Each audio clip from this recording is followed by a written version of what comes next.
ఎన్నికల్లో మిగతా పార్టీలు డిపాజిట్లు కూడా దక్కించుకునే పరిస్థితి లేదన్నారు పెద్దాపురం టీడీపీ అభ్యర్థి చిన్నరాజప్ప. పెద్దాపురం మండలంలో పలు ప్రాంతాల్లో కాకినాడ లోక్సభ అభ్యర్థి సునీల్తో కలిసి ఎన్నికల ప్రచారం నిర్వహించారు.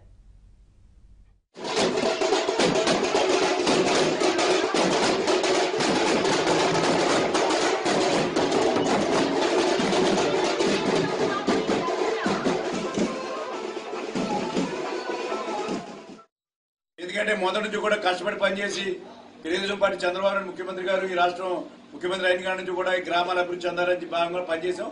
అందుకే ఈ గ్రామంలో ఎంతమంది నాయకులు ఉన్నా ఎప్పుడూ లేని విధంగా ఇవాళ ఎస్సీపీ కూడా బ్రిడ్జిలు కట్టి రోడ్లు వేసి కమ్యూనిటీలు కట్టి ఇవాళ మెయిన్ రోడ్లన్నీ కూడా వేసి 50 సంవత్సరాల కింద సిమెంట్ రోడ్ని తీసి కొత్త రోడ్ వేసి ఇవాళ పెద్ద ఎత్తున ఈ గ్రామానికి డిఎస్ఓ హాస్పిటల్ కూడా కొత్త హాస్పిటల్ కట్టించాం.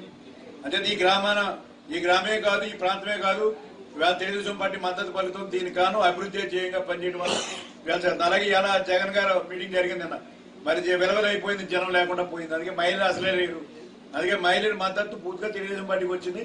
మేము ఎక్కడికి వెళ్ళినా మహిళలు వచ్చి స్వాగతం పలుకుతున్నారు. మహిళలందరూ కూడా మేము తెలుగుదేశం పార్టీ చేస్తారని చెప్పి